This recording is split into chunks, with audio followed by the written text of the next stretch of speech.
기도하겠습니다. 만군의 하나님이여 우리를 회복하여 주시고 주의 얼굴의 광채를 비추사 우리가 구원을 얻게 하소서.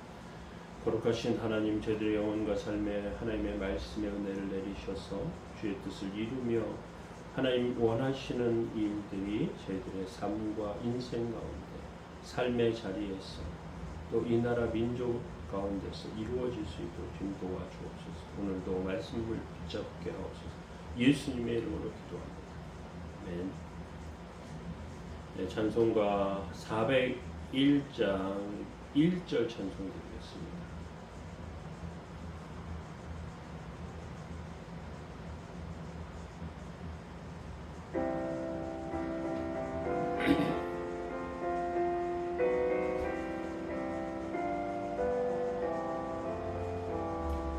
주의 곁에 있을 때 마음이 든든하오니 주여 내가 살 동안 인도하여 주소서. 주여 주여 나를 인도하소서. 다른 세상 살 동안 주여 인도하소서. 아멘. 시편 147편 1절에서 20절 말씀 끝까지 같이 읽겠습니다. 할렐루야. 우리 하나님을 찬양하는 일이 선함이여 찬송하는 일이 아름답고 마땅하도다. 여호와께서 예루살렘을 세우시며 이스라엘의 흩어진 자들을 모으시며 상심한 자들을 고치시며 그들의 상처를 싸매시는도다. 그가 별들의 수요를 세시고 그것들을 다 이름대로 부르시는도다. 우리 주는 위대하시며 능력이 많으시며 그의 지혜가 무궁하시도다. 여호와께 겸손한 자들을 붙드시고 악인들은 땅에 엎드려 드리시는도다. 감사함으로 여호와께 노래하며 수금으로 하나님께 찬양할지어다. 그가 구름으로 하늘을 덮으시며 땅을 위하여 비를 준비하시며 산에 풀이 자라게 하시며 들짐승과 우는 까마귀 새끼에게 먹을 것을 주시는도다. 여호와는 말이 힘이 세다 하여 기뻐하지 아니하시며 사람의 다리가 억세다 하여 기뻐하지 아니하시고 여호와는 자기를 경외하는 자들과 그의 인자하심을 바라는 자들을 기뻐하시는도다. 예루살렘아 여호와를 찬송할지어다. 시온아 내 하나님을 찬양할지어다. 그가 네 문빗장을 견고하게 하시고 내 가운데에 있는 내 자녀들에게 복을 주시며 내 경내를 평안하게 하시고 아름다운 밀로 너를 배불리시며 그의 명령을 땅에 보내시니 그의 말씀이 속히 달리는도다. 눈을 양털같이 내리시며 서리를 재같이 흩으시며 우박을 떡부스르기 같이 뿌리시나니 누가 능히 그의 추기를 감당하리요. 그의 말씀을 보내사 그것들을 녹이시고 바람을 불게 하신즉 물이 흐르는도다. 그가 그의 말씀을 야곱에게 보이시며 그의 율례와 규례를 이스라엘에게 보이시는도다. 그는 어느 민족에게서도 이와 같이 행하지 아니하시나니 그는 그의 법도를 알지 못하였도다. 할렐루야. 그들은 그의 법도를 알지 못하였도다. 할렐루야. 아멘. 오늘 시편 147번 첫 번째 말씀으로 자연을 고치시는 하나님에 대해서 살펴보기로 합니다. 세상에는 고장나는 것도 많고 부러지는 것들도 많습니다. 그런데 그것들 가운데 가장 고치기 어려운 것은 상한 마음입니다. 현대인들이 살아가면서 자기도 모르게 스트레스 받고 세상 사회의 낙오자가 되기도 하고 또 이것저것에 휩쓸려서 정신질환이 생기기도 합니다. 이러한 병을 고치는 것은 굉장히 어렵습니다. 부러진 것이나 또는 고장난 것을 고치는 것은 잘 되지만 인생과 삶이 정체되어 있는 그런 가운데 빠른 속도로 흘러가는 가운데 잘못된 인생을 고치는 것은 굉장히 힘이 드는 일입니다. 상한 마음과 지나간 과거에 대한 후회와 이런 것들은요, 너무 고치기 어렵지만 하나님께서는 이것들을 고치시는데 탁월한 능력과 기술을 갖고 계십니다.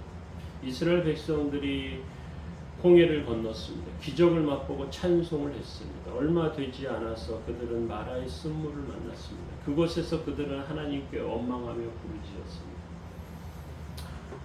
출애굽기 15장에 보니까 모세가 여호와께 부르짖었더니 여호와께서 그에게 한 나무를 가르치시니 그가 물에 던지니 물이 달게 되었다, 이렇게 말합니다. 그리고 28절에 보니까 이것을 통해서 하나님께서 무엇을 알려주시냐, 치료하시는 하나님, 여호와 샤파의 하나님을 알게 하신다고 말씀하고 계십니다. 하나님께서는 우리 인생과 삶을 고치시는 하나님이십니다. 그런데 그것들을 고치시는 하나님이 무엇을 가장 먼저 고치시는? 자연들을 고치십니다. 우리가 깨닫지 못하는 사이에 우리가 살고 있는 이 세상은요, 많은 것이 고장나 버립니다. 요즘은 열대야라고 해가지고요, 너무 힘이 들고 그렇게 덥고 괴로워합니다. 겨울에 열대야 때문에 너무 더워져가지고 힘들 것 같은데 열대야 때문에 또 되려 추워져요.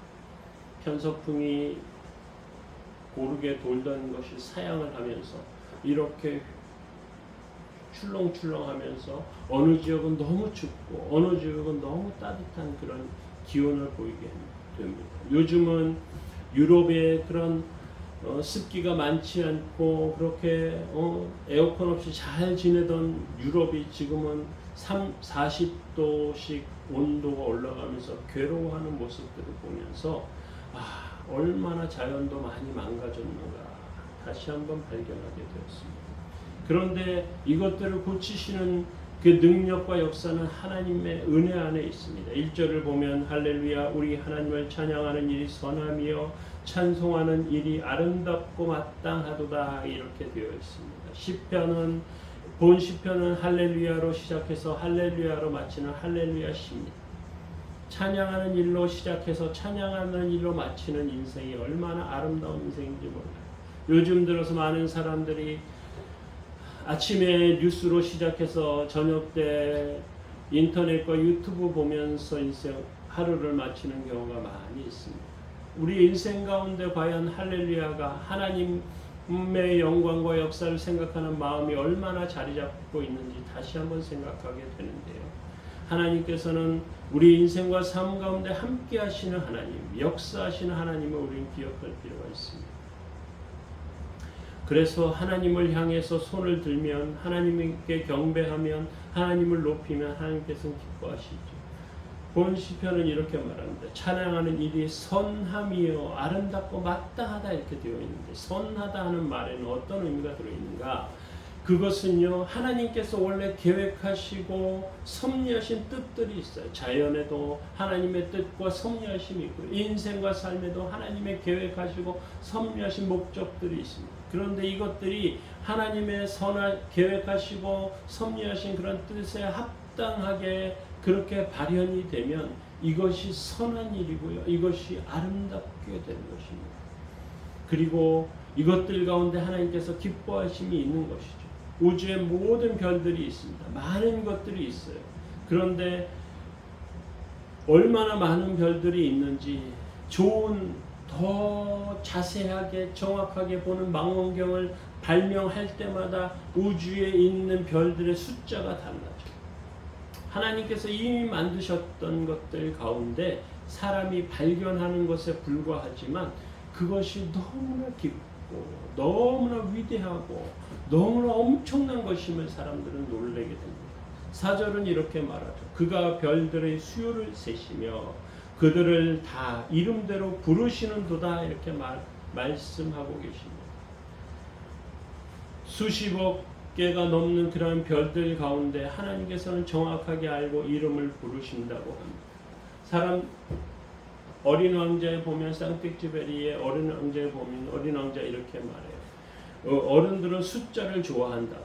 그래서 별들도 소행성들도 숫자로 이름을 부른다고 해요. 그런데 그 별들에는 각각의 개성들이 있다는 것입니다. 각각의 모습이 있다는 것입니다. 어떻게 보면 우화와 같고 동화와 같은 그러한 소설 가운데서 우리가 발견해야 하는 것은요, 하나님께서 우리 인생과 삶을 보실 때 그 인생과 삶의 특성과 개성들을 자세히 보신다는 것입니다. 인격이 있고 개성이 있는데 그것들을 하나님께서 자세히 보세요.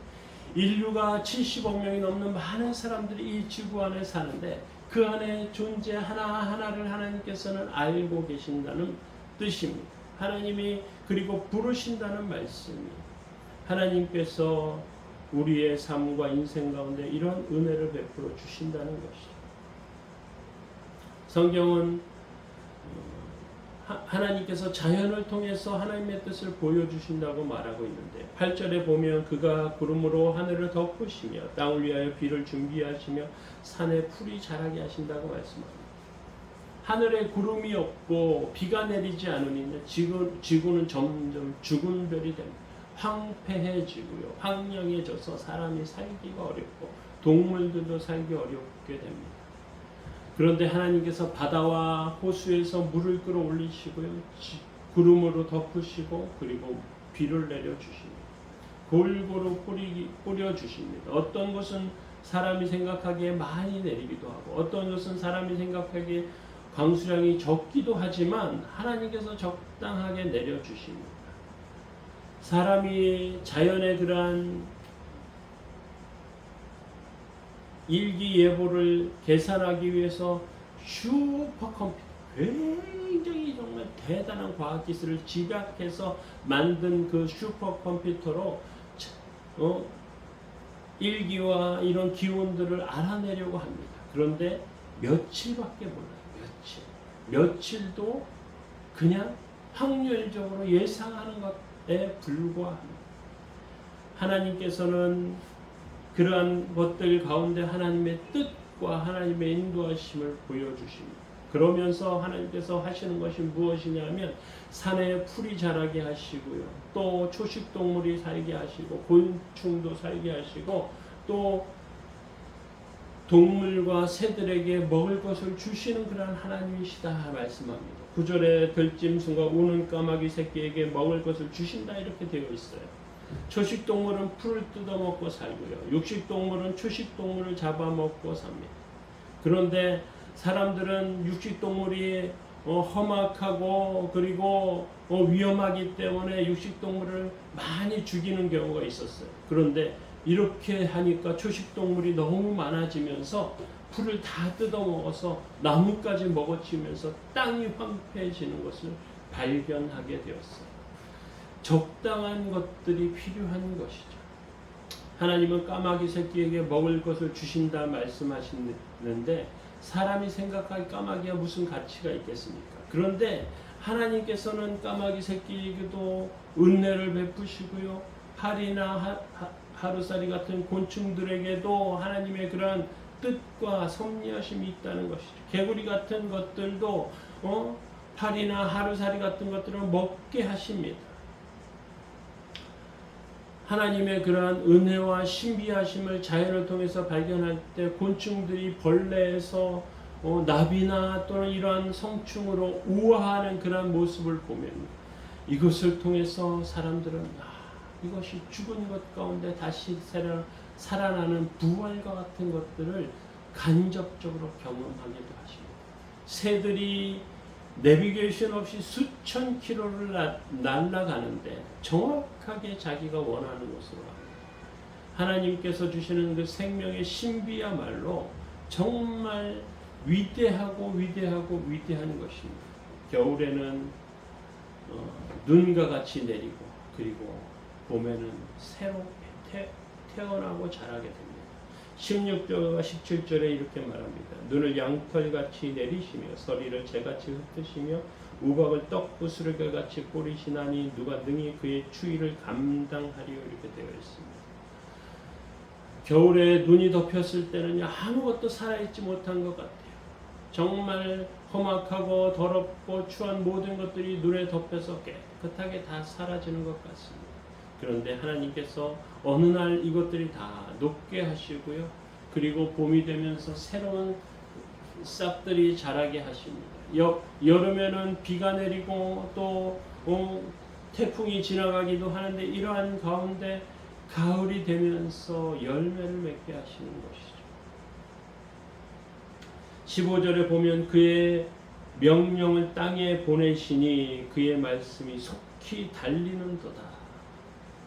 하나님의 말씀으로 눈도 내리고 서리도 오게 하시고 찬바람도 불게 하시는데 겨울이 추위를 물러가게 하시고 봄이 오게 하시는 것이 하나님의 말씀의 은혜 가운데 있다는 것이죠. 18절에 보니까 그의 말씀을 보내사 그것들을 녹이시며 바람을 불게 하신 즉 물이 흐른다 이렇게 되어 있습니다. 겨울에서 봄으로 지나가 새로운 생명이 사는 놀라운 은혜 하나님의 말씀 가운데 그것들이 이루어진다고 성경은 말하고 있습니다. 마지막에 보면요 19, 20절에 그가 그의 말씀을 야곱에게 보이시며 그의 율례와 규례를 이스라엘에게 보이시는도다. 그는 어느 민족에게서도 이와 같이 행하지 아니하셨나니 그들은 그의 법도를 알지 못하였도다 하느니라. 하나님께서 이렇게 자연을 통해서 새롭게 하시는 그러한 은혜를 우리 가운데 주시는데 그것들 가운데 우리가 기억해야 할 것은 무엇이냐? 야곱에게 하나님의 말씀을 주셨다는 것입니다. 이스라엘 백성들은 실제로 실패한 민족이라고 할 수 있어요. 그들은 하나님의 은혜 가운데서 말씀 붙잡고 살아야 했지만 이것에서 실패했습니다. 그런데 하나님께서는 은혜 베푸시면서 이것들을 붙잡는 영혼에게 큰 능력과 은혜를 주십니다. 어떻게 보면 이제 오늘을 살고 있는 신자들은 성도들은 하나님의 말씀을 붙잡고 하나님의 말씀을 받은 삶을 살아야 하는 것입니다. 그것을 통해서 하나님의 뜻이 이루어지고 하나님의 역사가 드러나게 되는 것입니다. 오늘 저와 여러분들은 비가 오는 날에 하나님의 은혜를 더 발견해야 될 줄로 알아요. 하나님의 능력과 은혜 가운데 세워져야 할 줄로 압니다. 주의 뜻이 이루어지는 삶으로 주의 역사를 세우는 삶으로 오늘도 서서 하나님의 영광 가운데 세워지기 바랍니다. 기도하겠습니다. 만군의 하나님이여 우리를 회복하여 주시고 주의 얼굴의 광채를 비추사 우리가 구원을 얻게 하소서. 거룩하신 하나님 주의 은혜와 도우심 가운데 저희를 붙드셔서 하나님 세우시고 인도하신 놀랍고 거룩한 은혜가 있게 하여 주옵소서. 오늘도 지키시고 도우시는 은혜를 허락하여 주셔서 하나님의 역사 가운데 하나님의 뜻 안에 세워질 수 있도록 주님 붙들어 주옵소서. 주의 도우심과 은혜 가운데 함께 하시기 원하며 감사드리며 예수님의 이름으로 기도합니다. 아멘. 교회를 위해서 기도해 주시고 특별히 목회자를 위해서 하나님의 은혜 가운데 말씀을 전하는 삶이 될 수 있도록 성도들의 각각의 인생과 삶을 하나님 붙잡아 달라고 기도해 주시면 좋겠습니다.